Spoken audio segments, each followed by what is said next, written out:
Agora a nossa agenda continua com diferentes abordagens sobre os principais desafios e as soluções que podem ser encontradas com tecnologia, inovação e estratégias para seguir evoluindo de forma cada vez mais sustentável. Vamos debater os biocombustíveis e a descarbonização. Essa conversa sobre as perspectivas e potenciais neste campo terá como moderador o presidente da Bioenergia Brasil e Ciamig Bioenergia, Mário Campos Filho.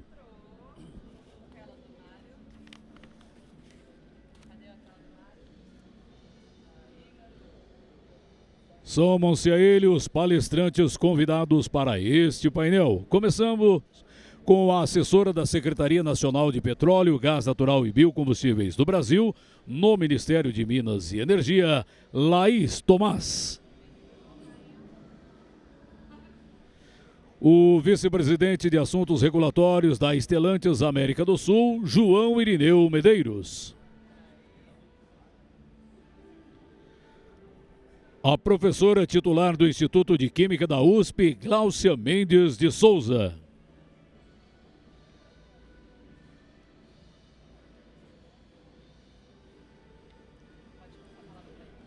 Bem-vindos ao Palco Raízes, com a palavra o moderador Mário Campos Filho.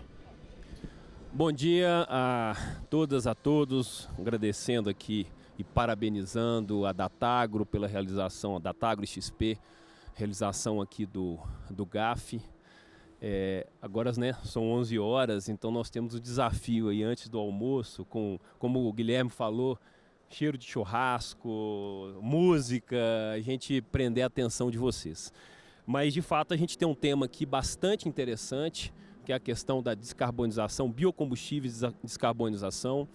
Esse tema é um tema que perpassa por diversas temáticas. Então hoje nós temos aqui o governo representado pela Laís, nós temos uma grande empresa do setor automobilístico, no automotivo brasileiro, representado aqui pelo João, e a academia representada aqui pela Gláucia. Então é um debate interessante e a gente vai passar aqui para as apresentações e depois a gente faz alguns comentários. Mas eu vou usar aqui para iniciar o nosso debate uma frase que o Evandro Gussi lá da Única sempre fala. O Brasil é o único país do mundo que a gente consegue descarbonizar economizando e economizar descarbonizando. E com certeza a temática dos biocombustíveis estão no centro desse processo e tudo que a gente desenvolveu nos últimos anos. Vocês tiveram agora um painel muito interessante aqui sobre a questão das cadeias, né, agroalimentares e energéticas, que de fato dá o sucesso, né, que nós temos aqui no Brasil na produção de biocombustíveis. Laís, por favor, então, a sua apresentação, depois João e Gláucia. Bom dia, é uma grande honra estar aqui nesse painel, liderado pelo Mário, com o João e com a Gláucia. Agradeço a todos os organizadores, em especial Dr. Plínio Nastari, por ter convidado o Ministério de Minas e Energia para contribuir nas discussões. Queria cumprimentar a todos, né, que acompanham aqui, vejo representantes de vários elos do setor do agronegócio, da energia. Estou aqui representando a Secretaria Nacional de Petróleo, Gás e Biocombustível, na pessoa do secretário Pietro Mendes. Então, eu acredito que para o nosso ministério, né, para o nosso ministro, a gente tem trabalhado muito a questão da transição energética. Logicamente, é um debate global e que a gente tem que incorporar as diretrizes internacionais dentro do cenário. Então, apesar de ter aqui a nossa representante da academia, né, o meu elo acadêmico também nos traz alguns dados para vocês, no sentido que a gente vive a transição energética já, né, desde 1800 e tanto, tem a passagem para o carvão, a passagem para o petróleo, e a gente vê agora o movimento das renováveis. Uma máxima que a gente tem no Ministério é que a gente pode realmente, como o Mário mencionou, e tem feito um trabalho para descarbonizar a nossa matriz, que já é renovável, mas que a gente tem consciência de que ainda vai precisar muito das fontes fósseis, né, do petróleo, do gás, principalmente no sentido de que a demanda não tem diminuído. Então, se a gente quer realmente depois passar para um debate um pouco mais cético em relação aos combustíveis fósseis, a gente tem que repensar o consumo, né? E nesse sentido, o trabalho do Ministério tem buscado essa transição energética justa, inclusiva e equilibrada. Então a gente está consciente, né, de que é preciso uma reindustrialização, a geração de emprego e renda, né, para o desenvolvimento do nosso país, mas com a preservação da biodiversidade e a qualidade ambiental, com inclusão social e combate às desigualdades. Aqui também até faço um parênteses para a questão de gênero, né? Mais mulheres. A gente sabe o quanto que a cocção limpa também tem sido debatida no âmbito do G20, o quanto isso afeta mulheres. Então, pensar a transição energética também nesse sentido de gênero e a questão da qualidade de vida para a população. Eu tenho acompanhado, já não é de hoje, a questão de quanto o etanol contribui, principalmente aqui nos estudos no estado de São Paulo, para a diminuição da poluição. Então, o quanto que isso diminui também as hospitalizações em relação à saúde. Então, é um impacto, uma externalidade muito positiva. E a atuação, então, principalmente nesses 2 primeiros anos e já focando também nos próximos 2 anos do governo brasileiro, é de liderar o debate internacionalmente, porque a gente está sediando, né, a presidência do G20 e especificamente no nosso grupo de trabalho, a gente tem o grupo de trabalho de transição energética focando em financiamento para essa transição. Então, o papel do petróleo e do gás, principalmente também como forma de melhorar aí os investimentos para buscar fontes mais limpas. A questão da justiça social, que eu até mencionei anteriormente.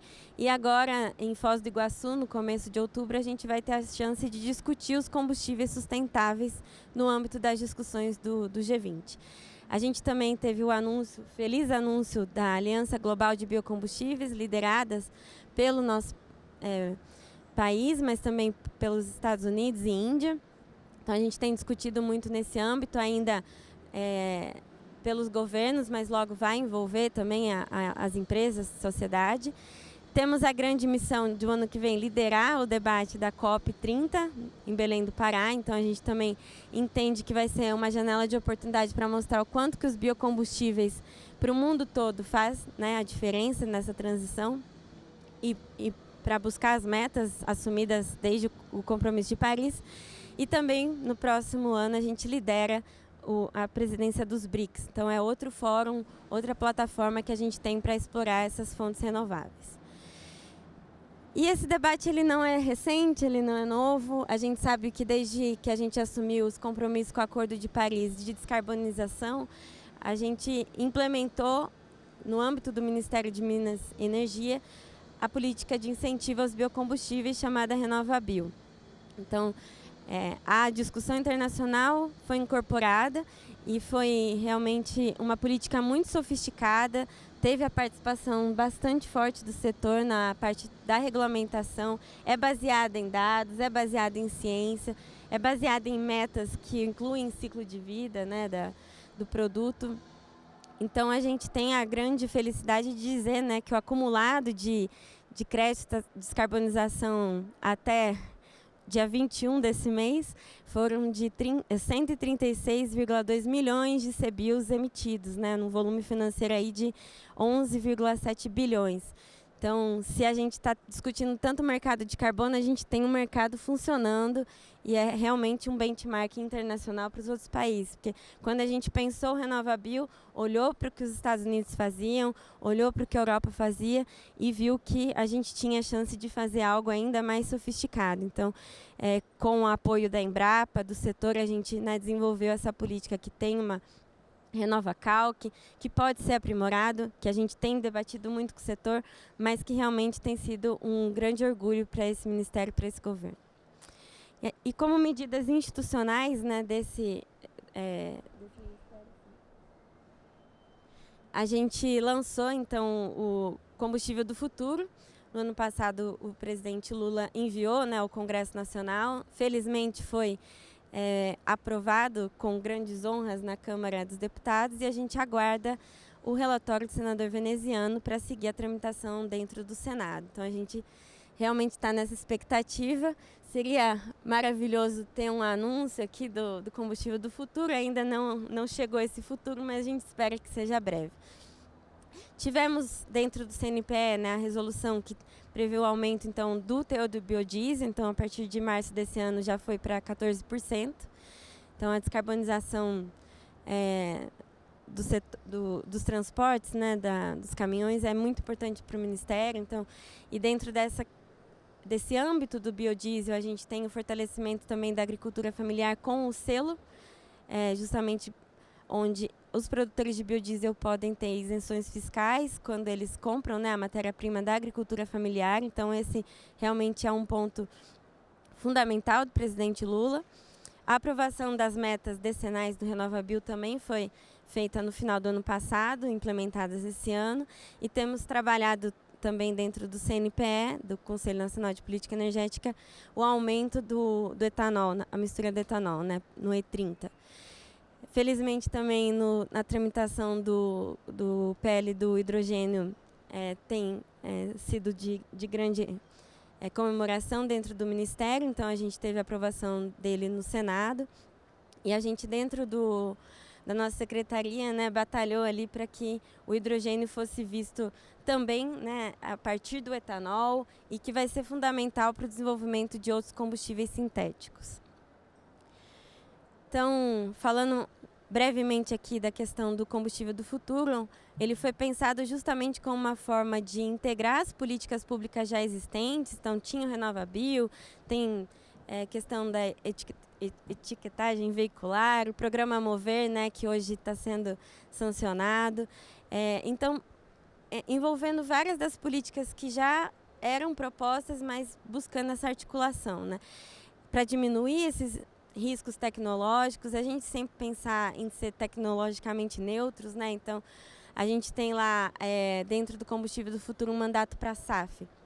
A gente não colocou porcentagem volumétrica específica para cada combustível, mas a gente buscou metas de redução de emissões para justamente estimular, assim como no RenovaBio, aquela tecnologia, aquela rota tecnológica que mais contribui, né, que tem uma melhor nota de eficiência energética, menor pegada de carbono. Então, com isso, a gente consegue olhar para análise de ciclo de vida do poço à roda, né, foram conceitos importantes que a gente também vê no projeto do Mover, e que ajudam com que a gente cumpra os nossos acordos climáticos internacionais.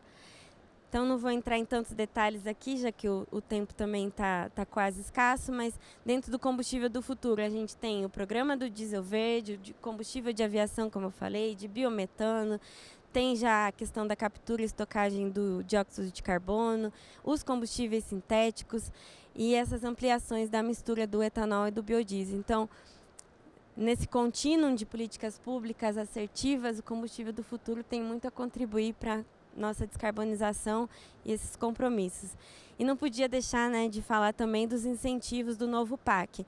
Então, no eixo, né, de transição e segurança energética, o governo Lula já, esses são dados mais atualizados, vai investir, né, a previsão é de 646,7 bilhões, né, e tem os subeixos, que tem um mais específico para baixo carbono, para renováveis, mas esses são os números que a gente tem agora. E ressaltando que, né, dados internacionais dos empregos globais em energia renovável destacam a questão dos biocombustíveis, né? Depois da energia solar, somos o setor, né, de combustíveis líquidos renováveis é o que mais cresce e que dentro dele a gente lidera, né? Então o Brasil tem muitos motivos a comemorar e é assim que eu encerro a minha apresentação, a minha fala. Muito obrigada a todos e todas.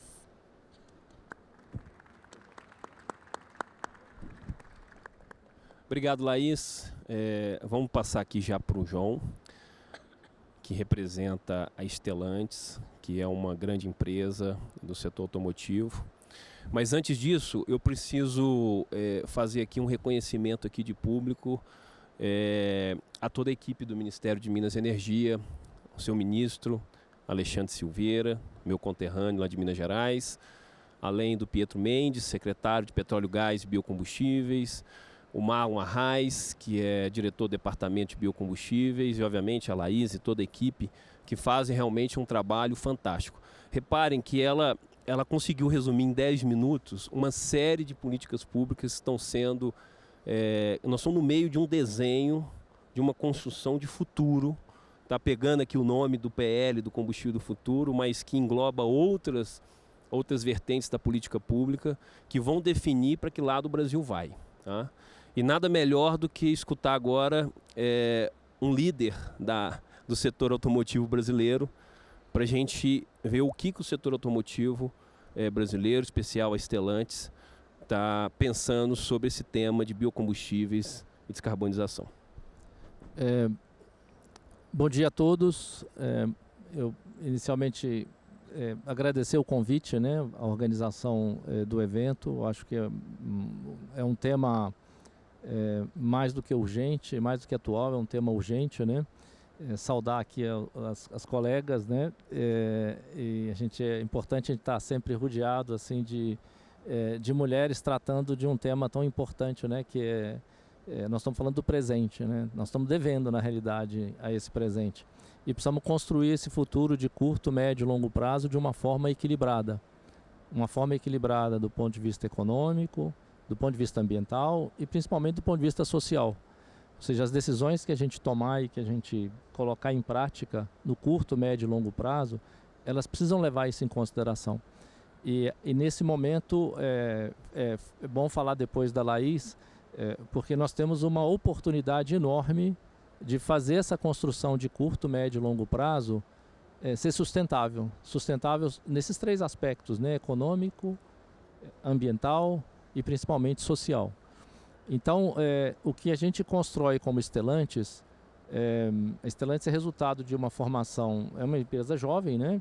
2021, nós estamos falando aqui de uma empresa jovem, mas formada por empresas já bastante antigas no mercado, né? É a fusão da Fiat Chrysler com a Peugeot Citroën, constituindo a 4ª empresa, a 4ª montadora do mundo e a primeira aqui na nossa região.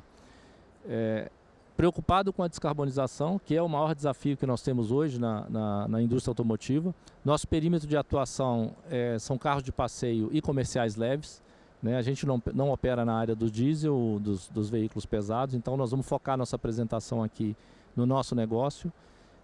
Mas nós vamos olhar para o nosso negócio de uma maneira alargada, do berço ao túmulo, da mineração, do momento em que a gente retira os materiais da natureza, sejam eles críticos ou não, até o momento em que a gente descarta o veículo e deixa de utilizar o veículo porque ele não tem mais funcionalidade, ele não tem mais aplicação. Então, preocupado com isso, a Stellantis criou um programa global, do qual o Brasil está inserido nele, e o Brasil tem um grande diferencial que nós vamos falar ao longo da apresentação, para os veículos leves e comerciais leves, né, que são os veículos de passeio. O programa é o Dare Forward, então ele leva em consideração um inventário que nós fizemos de carbono do berço ao túmulo, então desde a mineração, fabricação da matéria-prima, fabricação dos componentes, o carro tem aproximadamente 4.000 componentes, a maioria desses componentes são produzidos fora da empresa, fora da montadora, por uma cadeia de fornecimento muito estabelecida aqui na região, no Brasil. Depois a gente monta o carro, a gente vende o carro vai para a mão do cliente, seja ele um CPF ou um CNPJ, né? E o cliente usa esse carro durante 200 mil, 300 mil, 400 mil quilômetros e esse carro chega no fim de vida. E ele precisaria ser reciclado de forma organizada, estruturada e gerando valor nessa cadeia final para evitar da gente ter que minerar de novo e fabricar aço do zero de novo, das etapas primárias, secundárias, né? Aço, alumínio e plástico, que são os principais componentes do carro. Então, a Stellantis construiu esse programa e ela fez o inventário dela de emissão de carbono global e o Brasil está inserido nele em 2021 e decidiu fazer uma redução de emissão de CO2 equivalente de 50% em 2030 em relação ao inventário de 21 e net zero em 2038. Esse é o grande desafio que nós temos pela frente e nós vamos falar sobre esse desafio durante a apresentação. Antes de entrar no detalhamento do plano, a gente precisa enxergar o contexto, né? O Brasil está inserido num contexto mundial onde os principais emissores de CO2 equivalentes, começando da esquerda para a direita, né? A gente tem a China, nós temos Estados Unidos, Europa e Inglaterra, Reino Unido, nós temos aqui Índia e depois a gente tem o Brasil. O Brasil não é o principal emissor de CO2 em valor absoluto. A gente emite anualmente aproximadamente 50 gigatoneladas, Esses dados aqui são atualizados a cada 3 anos, então agora no meio do ano a gente deve ter a atualização de 2021. Mas a gente vem acompanhando o trend não vem se modificando muito em relação ao que a gente está vendo aqui. A China é o principal emissor das 50 gigatoneladas, 12 gigatoneladas aproximadamente, e nessa sequência a gente tem os 4 primeiros da lista, né? O Brasil não está entre os primeiros, mas o Brasil, talvez o valor absoluto não seja o mais importante nesse caso, o perfil de emissão de CO2 do Brasil, que é diferente das outras principais regiões, ou seja, China, Estados Unidos, Europa e Índia, tem uma matriz energética que faz com que a geração da energia é o principal emissor de CO2 nesses países. No Brasil, a geração de energia está em 3º lugar e o setor de transporte em 4º lugar. Então, esse gráfico é para a gente entender a oportunidade que surge para a nossa região. As oportunidades vão surgindo em função da realidade que nós vivemos aqui, da nossa matriz energética, né? Muito bem. Essa matriz energética nessas regiões, quando a gente separa, esse gráfico é da Agência Internacional de Energia, quando a gente separa a dependência fóssil daquilo que é combustível de geração de energia de baixo carbono, a gente tem a maioria dos países que estão aqui representados são predominantemente de base fóssil, que é a região laranja desse gráfico. E a região verde do gráfico é de base baixo carbono. Brasil, França e Noruega são os países que têm uma divisão mais equilibrada entre a dependência do fóssil e a de energias renováveis. Energia elétrica nossa de base hídrica, energia eólica crescendo bastante, tem uma energia solar e biomassa que cresceu muito, principalmente em função da produção nossa, eu vou falar aqui do setor sucroenergético, tá certo? Então o Brasil é diferenciado em relação aos outros, aparece a França, mais energia nuclear, e aparece a Noruega, que é um país pequeno, a produção de carro é pequena, é limitada, uma frota circulante de aproximadamente 3 milhões de carros. Aqui no Brasil, o carro de passeio são mais de 43 milhões de carros circulando. Então, ou seja, nós temos uma matriz energética privilegiada, o traço e o desenho que nós fizemos, levando em consideração as peculiaridades, foi inventário em 2021, então inventário de carbono do nosso negócio no mundo inteiro, inclusive Brasil, feito em 21, objetivo de reduzir 50% em 2030 e fazer um net zero em 2038. Sabendo que em 2038 nós não temos tecnologia hoje para zerar as emissões de carbono, então nós vamos ter que capturar carbono para compensar aquilo que a gente emite em 2038. E a gente vai falar sobre isso no último slide. Muito bem. Eu disse que a gente está fazendo o monitoramento do carbono e o inventário que nós fizemos em 21 é do berço ao túmulo. Então ele começa lá na parte superior do gráfico esquerda, na mineração, depois fabricação das matérias-primas. Eu disse, aço, alumínio e plástico são as principais matérias-primas mais presentes no automóvel e elas são responsáveis na fabricação da matéria-prima. Esses 3 materiais são responsáveis por 90% das emissões de CO2 nessa primeira fase de preparação, mineração e fabricação dos componentes. Depois a gente vai para os fornecedores, para a nossa cadeia de fornecimento. Eu disse, o carro tem 4.000 componentes. O nível de localização é bastante elevado, nós temos um índice de localização que beira 90%, então a maior parte dessas peças foram produzidas aqui no Brasil. Depois a gente vai para a logística, porque a gente precisa trazer as peças dos fornecedores para a fábrica do automóvel. A casinha do meio ali é a fábrica do automóvel, é o nosso CNPJ, onde nós produzimos e montamos o carro. E olha que interessante, nas emissões totais de um carro no ciclo de vida, 10% está concentrado na fabricação dos materiais e dos componentes do carro. Dentro da fábrica, a fábrica que monta o carro é responsável por 1% das emissões totais de CO2 equivalente do veículo no ciclo de vida total do automóvel. Porque ela é fortemente baseada em energia elétrica e aqui na região a energia elétrica é de baixo carbono. Então esse é um ponto positivo para nós. Se a gente for avaliar a mesma produção de carro na Europa, ele emite 3 vezes mais do que isso. Só para a gente ter noção de ordem de grandeza do quanto a gente tem de ambiente favorável aqui para fazer a descarbonização acontecer de forma equilibrada.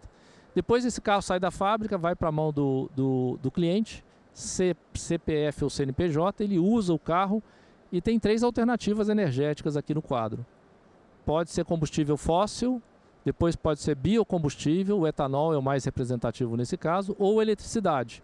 Do lado direito, a gente tem uma barra cinza que mostra 62 toneladas de emissões de CO2 para um carro rodando 100% a gasolina, com 27% de etanol. Rodou com gasolina 60 toneladas, mais de 60 toneladas de emissões durante todo o ciclo de vida do carro. Se ele rodar com etanol, 26 toneladas. Se ele rodar com energia elétrica de baixo carbono aqui no Brasil, 23 toneladas. Mas alguém pode dizer, mas o carro elétrico emite 23 toneladas? O carro elétrico não tem escapamento, ele não emite. Mas para fabricar os componentes do carro, principalmente a bateria de um carro elétrico é uma bateria de lítio, tecnologia importante, porque é aquilo que te permite carregar e descarregar, trocando grandes quantidades de energia num curto espaço de tempo. É uma bateria que pesa 350 a 400 quilos, ela tem 7 quilos de lítio. Então, uma bateria de lítio, 400 quilos, ela tem 7 quilos de lítio. Fundamental para o funcionamento da bateria, para a performance da bateria. Mas ela tem 400 quilos e faz com que o carro elétrico pese 400 quilos a mais do que um carro a combustão tradicional. Então, a bateria, a fabricação da bateria, ela tem 7 quilos de lítio, mas ela tem cobalto, níquel, molibdênio, alumínio, aço, tem uma série de elementos da tabela periódica na construção da bateria. E esse processo todo de mineração desses materiais e de processamento e purificação desses materiais para a fabricação da célula de combustível e da bateria, isso emite CO2. CO2 equivalente, de várias formas. Então, mais de 70% das emissões de CO2 de um carro a bateria estão na fabricação da bateria. Então, ou seja, o carro elétrico e o carro a bateria, eles são, digamos, extremamente comparáveis do ponto de vista de emissões no ciclo de vida completo. Para isso, o que a gente fez? Criamos o programa BioHybrid, e o programa BioHybrid é a combinação mais inteligente, de forma mais acessível, do que tem de melhor da tecnologia elétrica com a tecnologia do biocombustível. Então, a hibridização, diferentes plataformas de hibridização de baixo custo, 12 volts, 48 volts, depois tem hibridização de alto custo, que é o plug-in, e tem o veículo 100% elétrico, que também tem seu espaço dentro do mercado. Então, nós temos aqui 5 plataformas. A da esquerda é o etanol, é explorar o carro flex e o carro 100% etanol, para aquelas aplicações onde ele for mais adequado. Aumentar ao máximo a frequência e o uso do etanol. A gente hoje usa aproximadamente 70% de gasolina e 30% de etanol. Isso faz com que a nossa frota circulante, que é predominantemente flex, seja de carro baixo carbono. Pelo menos 30% da nossa frota circulando é baixo carbono. Se a gente for olhar para o mundo afora, qual é o país no mundo que tem 30% de veículo elétrico baixo carbono? Somente a Noruega. As outras regiões todas estão abaixo desse valor. Então, o etanol aqui no Brasil, pelo fato de ter uma frota circulante predominantemente flex nos carros de passeio, faz com que a gente tenha uma frota baixo carbono acima de 30%. Só a Noruega tem isso hoje. Então, isso aqui é motivo de bastante orgulho para a gente. Então, a combinação de diferentes tecnologias, etanol, flex, hibridização de baixo custo com 12 volts, hibridização 48 volts, híbrido plug-in e bateria, compõe o nosso portfólio de produto e o nosso mix para enfrentar a descarbonização na frota brasileira, né? Muito bem, eu disse, esse aqui é uma versão, é uma grafia daquilo que eu mostrei no slide anterior, representação gráfica, né, dessas arquiteturas que estão sendo desenvolvidas na Stellantis. O primeiro carro deve sair agora no final do ano, em 2024. E quando a gente olha para esse mapa aqui, a gente tem evidentemente uma preocupação muito grande com a plataforma do veículo e a tecnologia que está embarcada, porque ela é responsável por 85% das emissões do carro. Então a gente tem que realmente trabalhar com essas plataformas e essas tecnologias, etanol, híbrido de baixo custo, médio custo e alto custo, mas a gente tem que se preocupar também com a fabricação dos materiais. A fabricação dos materiais do carro representa 10% da etapa de fabricação, então, das emissões de CO2. Então, para isso, a gente precisa fazer projetos dos novos carros com o objetivo de CO2 para cada componente, ou seja, cada um dos 4.000 componentes do carro, ele tem que ter um objetivo de emissão de CO2 para que ele dê a contribuição de mitigação de 50% em 2030 e net zero em 2038. Essa é uma forma de movimentar a cadeia produtiva. Quem faz mineração, quem faz a matéria-prima, o aço, o alumínio, o plástico e quem fabrica o componente. É uma forma de nós contribuirmos para que os materiais do carro reduzam de 10% para 5% o impacto no ciclo de vida completo de emissão de CO2 do carro. A rota tecnológica é essa que eu acabei de apresentar, do BioHybrid.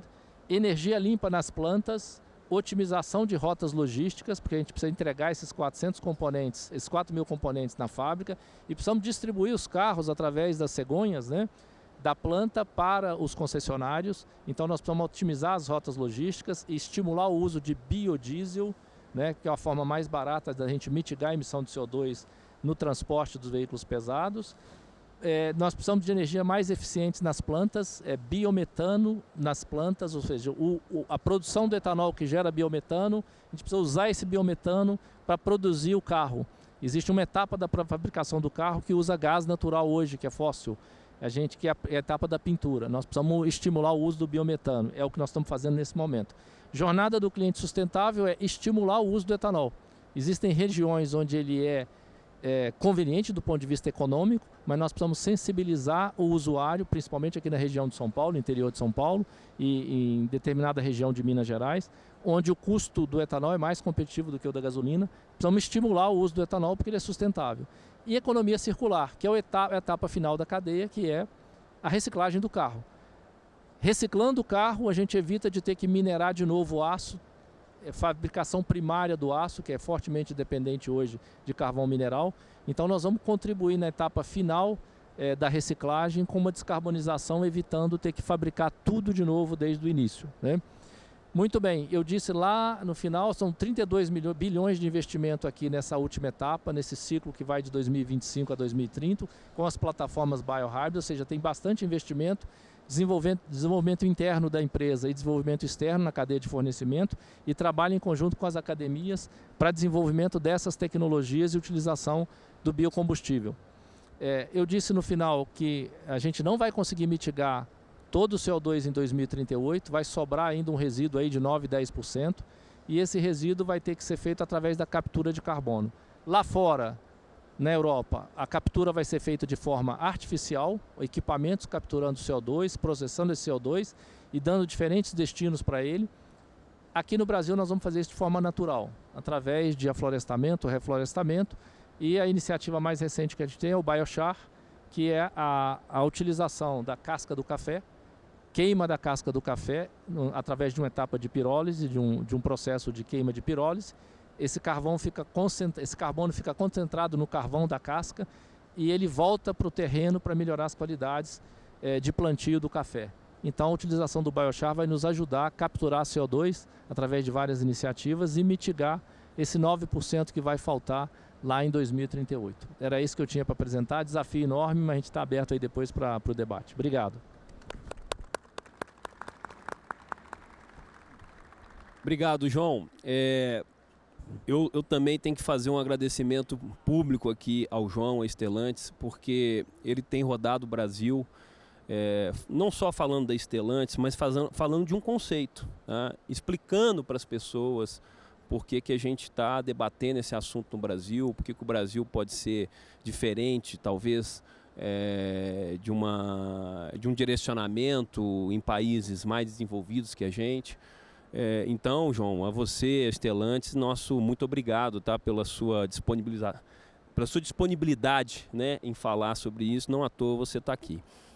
Doutora Gláucia, por favor, então, para falar agora, representando aqui a academia, o BioEM, né, que é essa estrutura que ajuda a gente dentro da academia a pensar e ter estudos sobre o segmento de biocombustíveis. Então, por favor, a palavra está com você. Muito obrigada, é um grande prazer trazer para essa conversa a questão do potencial dos mercados emergentes.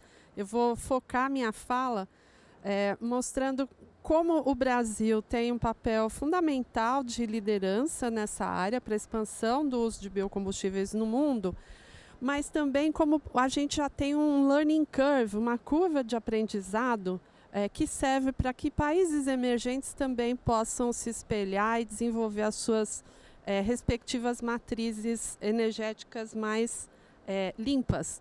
E eu queria começar agradecendo a Datagro, agradecer o Plínio, o Guilherme, Monique, toda a equipe, só vocês mesmos para colocar a gente, como diz a Laís, abrindo para um show do Chitãozinho e Chororó, Bioenergia com um destaque merecido, porque a gente realmente está dando um show com tecnologia e sustentabilidade. Bom, já foi falado aqui que a gente tem uma oportunidade enorme esse ano. O Brasil está sediando o G20 em Foz do Iguaçu esse ano. Ano que vem vai estar sediando a Conferência do Clima no Pará, milhares de quilômetros de distância. Olha o tamanho desse país, as dimensões continentais e o tamanho da encrenca para se descarbonizar a matriz do transporte. A gente tem um grande desafio pela frente e a gente tem no sul global vários países com características similares, né? A gente tem uma vocação para o agro e a gente tem já uma matriz bastante adiantada nessa rota de descarbonização, mas também com muita coisa a ser feita. A gente avaliou como que os mercados emergentes podem contribuir para esse esforço de crescer a produção dos biocombustíveis. A gente precisa crescer pelo menos 2,5 vezes a produção de biocombustíveis até 2030. 2030 é amanhã, gente. A gente não tem muito tempo. Para conseguir deslocar 800 milhões de toneladas de CO2, ou 10%, isso corresponde a 10% das emissões globais de transporte. O potencial, o que a gente fez foi avaliar tecnologias que já existem, ok? Já existem em escala, produzindo a partir de culturas já estabelecidas ou que já exista um incentivo nos respectivos países para aumentar a produção dessas culturas. A gente usa o rendimento das culturas com os dados da FAO, usando as produtividades locais de cada país. Então, é um estudo bem pé no chão. A gente quer ver o que dá para a gente fazer já, ok? Para expandir a produção dos biocombustíveis. E nosso estudo, a gente avaliou também as políticas. A gente sabe a importância de ter políticas adequadas para fazer virar essa agenda. Então, a gente olhou os países que já têm políticas estabelecidas, principalmente isso acontece no Sudoeste Asiático e América Latina. A gente olhou alguns países que já têm um ambiente favorável, mas ainda não fazem biocombustíveis, e olhou países que já estão iniciando esses mandatos de aumento de mistura.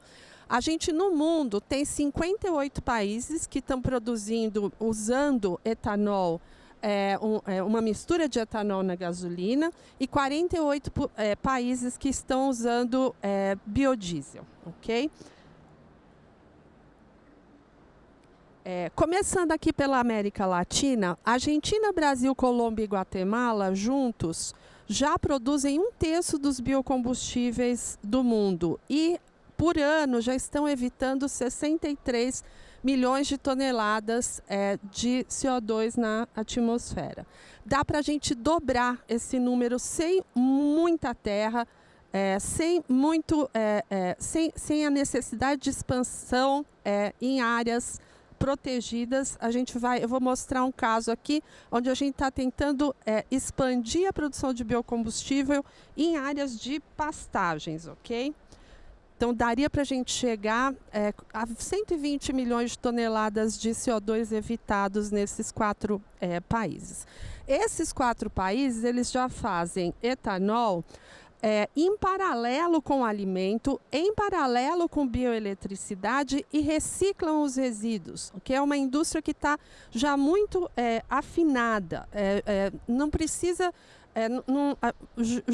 ela já contribui para vários setores industriais.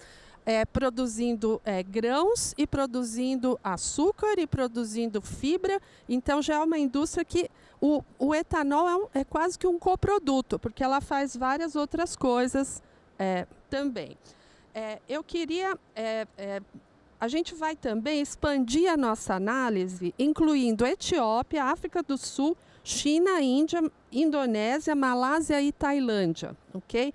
Esses países, eles representam 47% da população mundial e 27% das emissões, mas se eles estivessem usando tanta energia como os países da OECD, que é uma tendência, né? Esses países estão na rota de aumentar o seu consumo de energia, eles iriam estar jogando muito CO2 na atmosfera. Então, eles precisam escolher rotas limpas para essa expansão de uso de energia.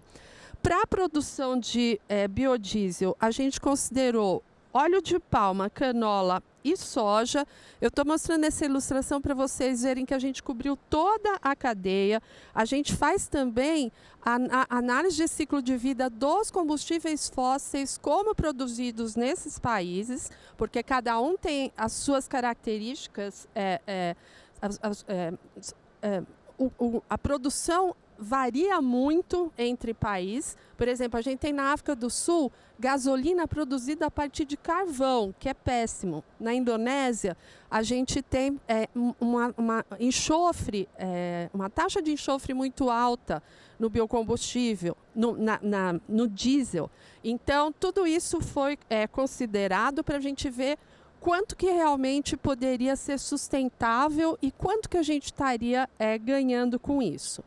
Nesse gráfico aqui, eu estou mostrando o uso da terra na América Latina para aqueles 30% de biocombustível do mundo que a gente está já produzindo. Olhem a fatia, a maioria das nossas terras é utilizada em pastagem. Olhem a fatia que está bem pequenininha aí, azul e verde. Essa aí é a fatia de terra, é a quantidade de terra que a gente está usando para produzir biocombustível, que já está nessa escala, né, que consegue realmente diminuir emissões. Então, essa faixa cinza, ela no caso do Brasil, são de terras protegidas, terras conservadas, preservadas, por populações indígenas ou em propriedades rurais. Então, essa faixa, esse 66% de terra que o Brasil protege, a gente não precisa usar. O que a gente está propondo é fazer uma transição para pastagem. E o tempo de pagamento dessa transição de pastagem para uso para bioenergia é de 2 a 3 anos de carbono que vai ser estocado no solo. Então, junto a essa questão de sustentabilidade, a gente consegue em 2 a 3 anos trazer mais carbono para o solo do que já tem nas pastagens e gerar emprego e gerar recursos. A gente calcula que se a gente tivesse nesse país uma política como o RenovaBio, que está recompensando quem está produzindo, que demonstra que está diminuindo emissões no processo de produção dos biocombustíveis, e negociasse esse crédito a $10 a tonelada do carbono, esses 4 países iam ter uma receita adicional de 1,2 bilhão de dólares por ano, ok? Então, existe a possibilidade da gente realmente criar uma bioeconomia em volta da bioenergia. À direita estão os dados de análise de ciclo de vida e à esquerda, quanto de terra a gente precisa para expandir a produção de biocombustíveis nesses países aí que eu mencionei do nosso estudo. Para 10% de mistura, a gente fez vários cenários, alguns mais agressivos, outros com uma mistura menor. Com 10% de mistura, a gente precisaria converter 5% de pastagens. Dá para a gente fazer mais de 100 bilhões de litros de etanol nesses países, ok? Então, esse é o meu último slide. Eu acho que está muito claro o papel que os mercados emergentes podem ter na descarbonização do transporte. A gente tem um potencial enorme para aumentar a produção de biocombustível rapidamente, com culturas que já são utilizadas, diminuindo aquelas 800 milhões de toneladas de CO2 que a gente tem que evitar até 2030. Com esses 10 países que eu mencionei, dá para a gente chegar a 400 milhões de toneladas de CO2 evitada. É quase metade do que a gente precisa fazer. Então, o potencial está claro, eu acho que a gente tem que trabalhar nesse sentido. Deixo aqui o convite para vocês. Se quiserem conversar mais sobre esse assunto, em outubro a gente está organizando, junto com a Agência Internacional de Energia, aqui em São Paulo, a conferência de bioenergia, de ciência e tecnologia da bioenergia. Então, scan me para mais informações. Obrigada.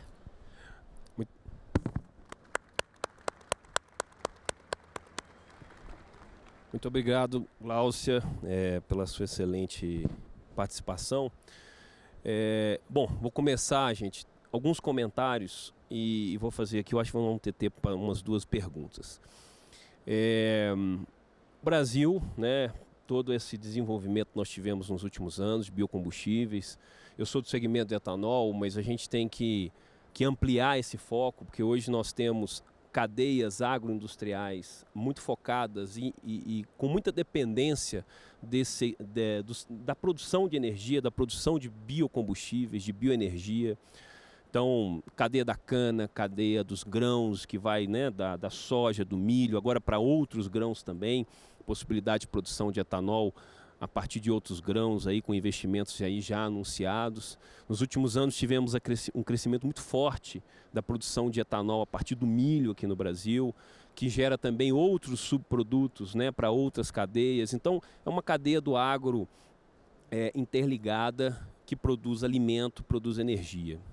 E o Brasil com esse desafio de continuar a sua descarbonização, um número muito importante aqui que o João colocou, né?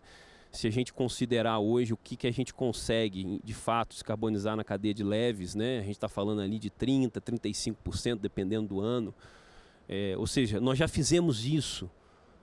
E os outros países estão procurando ou estão começando a fazer esse processo agora. E a gente está trazendo algumas questões extremamente importantes para a política pública. Veja, cadeia de energia no mundo todo depende de política pública. Tá? Alguns um pouco mais, outros um pouco menos, alguns mais intervencionistas, outros menos. O importante é que a gente tenha um direcionamento aqui correto.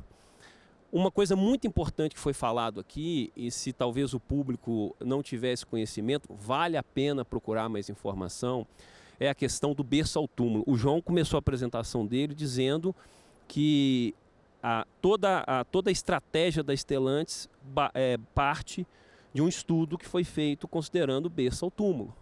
E o berço ao túmulo, gente, entrou na política pública brasileira, né? Aliás, o Brasil é o primeiro país a fazer isso em todo o mundo, né? Então agora nós temos o Mover, que aliás vai ser sancionado hoje, né? Então é extremamente importante que a gente tenha esse conceito que já está no combustível do futuro, então esperando ele aprovar, vai estar também na reforma tributária que nós estamos discutindo agora a sua regulamentação. E esse ponto, junto com outras políticas públicas, vai nortear, primeiro, o crescimento da oferta, e a Gláucia muito bem colocou, o nosso potencial de crescimento de oferta de biocombustíveis, de etanol, biodiesel no mundo, mas o Brasil tem um foco, uma participação importante, porque a nossa capacidade de produzir mais pode gerar a nossa necessidade de abastecer cada vez mais a frota leve no Brasil e entrar em outras questões que aqui a gente nem discutiu, né? Combustível de aviação sustentável, né, que a Laís trouxe, questão também relacionada depois da diesel verde, está falando, né, da cadeia de oleaginosas, e outras questões que poderão vir, né, para esse segmento. A cadeia também de combustível para navios. Então, ou seja, nós temos um potencial muito grande. Mas temos um país de dimensão continental que precisamos abastecer. Eu vou fazer uma pergunta aqui, começando aqui pelo João. Hoje, né, acho que é hoje ou amanhã, ele vai me corrigir aqui se eu falei alguma coisa, alguma besteira, o Mover vai ser regulamentado. Aliás, sancionado. E depois nós vamos ter uma fase de regulamentação. Na regulamentação do Mover, a gente pode, com certeza, direcionar esse curto, médio prazo para onde o Brasil vai. E aí eu pergunto, João, qual que é a importância hoje do IPI verde que veio no Mover, do IPI verde para esse processo? E um outro ponto importante que ontem, né, a Anfávia publicamente solicitou, aliás, desde a semana passada, Sindipeças, que é a volta à tarifa cheia, né, do imposto de importação dos veículos elétricos que entram no Brasil. Tá? Esses dois pontos, qual que é a importância para a gente construir aquilo que nós estamos conversando aqui? Obrigado, Mário, pelas perguntas. Primeiro, o governo deve estar sancionando agora, nesse momento em que a gente está aqui, reunido na cerimônia do programa Mover, né? Deve estar acontecendo agora. Eu vou falar do IPI verde, vou falar do programa Mover de uma forma geral, e lá dentro tem o IPI verde. O programa Mover ele reforça, eu acho que é uma resposta do governo junto com as associações de classe, né, do setor aqui de transporte. Ela reforça a história que a gente vem percorrendo da descarbonização, que começou com o programa Inovar. Nós agora estamos no meio do programa Rota 2030 e o programa Mover é a preparação para a continuação, né? E como o desafio, eu disse, da descarbonização, ele é maior, porque a gente não tem tempo a perder. Eu falei, 50 gigatoneladas todo ano a gente joga na atmosfera. Se os cientistas... se 50% daquilo que eles estão dizendo realmente acontecer, a gente acredita que vai acontecer, mas se for só 50%, nós vamos ter em 2100 uma variação de temperatura que não é de 1,5 grau, 2 graus, de 5 graus. E 5 graus significa, na linha do Equador, 44 graus todos os dias do ano. Com a umidade que tem, produzir, ou seja, o agronegócio não vai ser o agronegócio que a gente tem hoje. Só para a gente falar de alguns dos impactos, né, para um país que tem um potencial enorme, que tem no agronegócio uma fonte de renda enorme. Então, não só para o setor automotivo, mas também para o agronegócio, a questão climática ela é fundamental. Isso não vai acontecer tudo em 2100, isso é um processo, né, de aumento de elevação de temperatura e produzir. Eu acho que você comentou, né, que você ficou maravilhada com o que a gente faz hoje numa usina de etanol e de açúcar, né? A gente aproveita tudo, né? A usina hoje a gente aproveita tudo, né? Então o programa Mover ele traz uma lente, primeiro de trazer tecnologias e ver qual é a nossa vocação nesse processo de descarbonização, do berço ao túmulo, e incentivar o desenvolvimento dessas tecnologias. Mas não só a indústria automotiva, mas também toda a cadeia.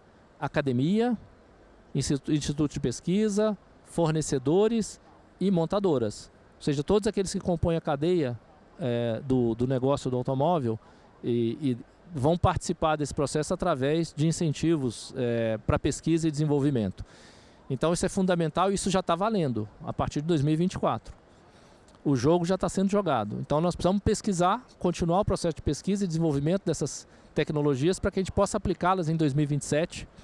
E como o negócio do automóvel não é que você gira a chave da noite para o dia e todos os carros têm tecnologia amanhã, é um processo que você precisa organizar nos lançamentos dos carros. Então tem modelo que vai ser lançado em 24, em 25, em 26 e em 27. A sua frota, a partir de 27, vai ter que atender um novo objetivo de CO2. Então vai ter um novo objetivo de CO2, que começou a ser construído lá no Inovar, evoluiu no Rota e vai continuar nesse processo de evolução através do Mover. Então, objetivo de CO2, de emissão de CO2 da cadeia para 2027.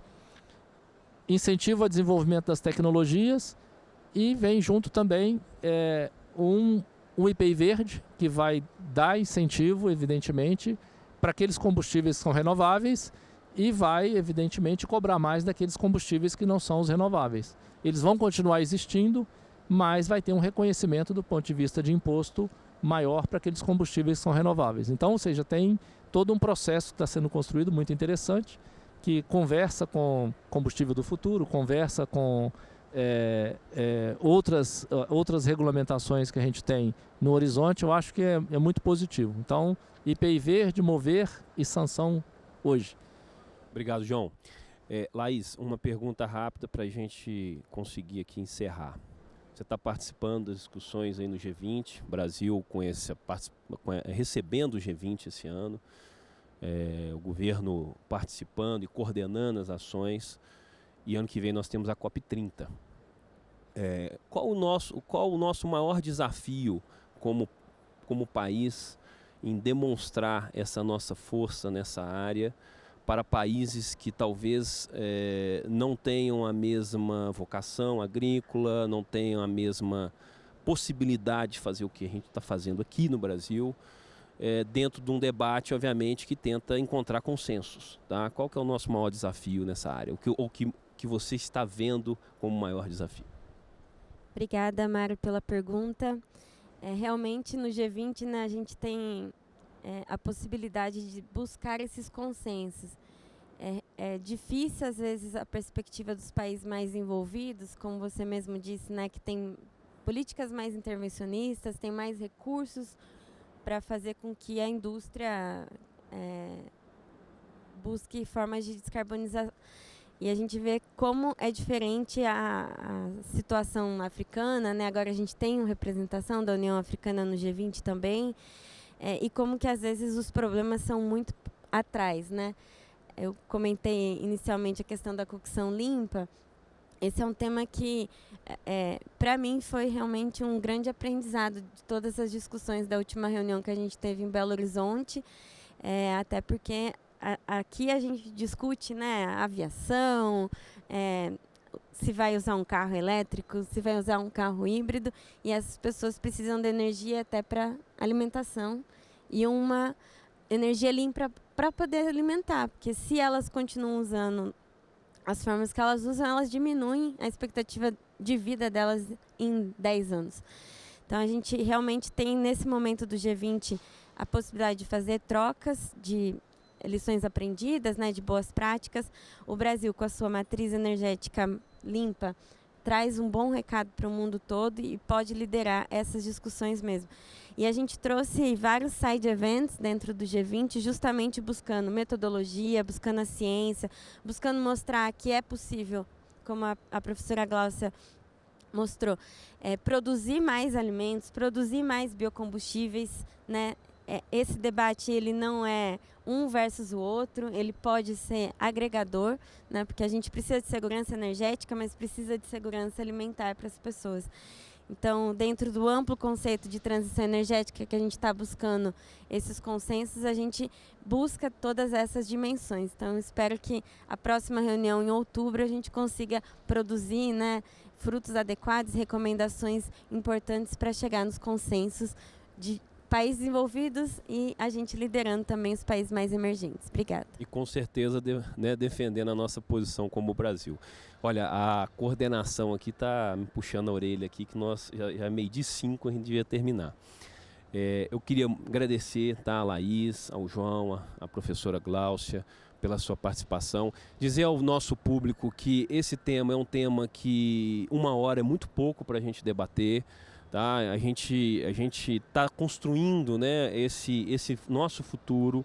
Tem muita coisa acontecendo no âmbito do Poder Executivo, no âmbito do Poder Legislativo. Tem muita coisa acontecendo nos estados, nos municípios.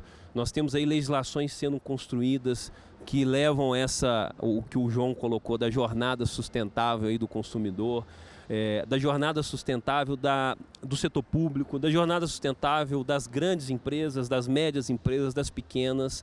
Então nós já temos legislação de uso de etanol em Minas Gerais, em Goiás, em cidades como Uberaba, que é o maior município canavieiro do Brasil, também tem legislação que impõem o consumo de etanol. A gente tem visto grandes empresas, locadoras de veículos, empresas até estatais que definiram também as suas políticas de descarbonização utilizando biocombustíveis ou com utilização de biocombustíveis, ou seja, nós temos um campo muito fértil aí para debater. Então 1 hora é muito pouco, mas fica aí o convite a todos aí a acompanhar não só o trabalho do Ministério, o trabalho da Stellantis, o trabalho da professora Gláucia, da FAPESP, do Bioem e de todas as entidades, da Bioenergia Brasil, a entidade que eu represento, porque de fato a gente está construindo aí um futuro bem interessante. Tá? Obrigado então a todos e vamos aí, o GAF, sucesso total.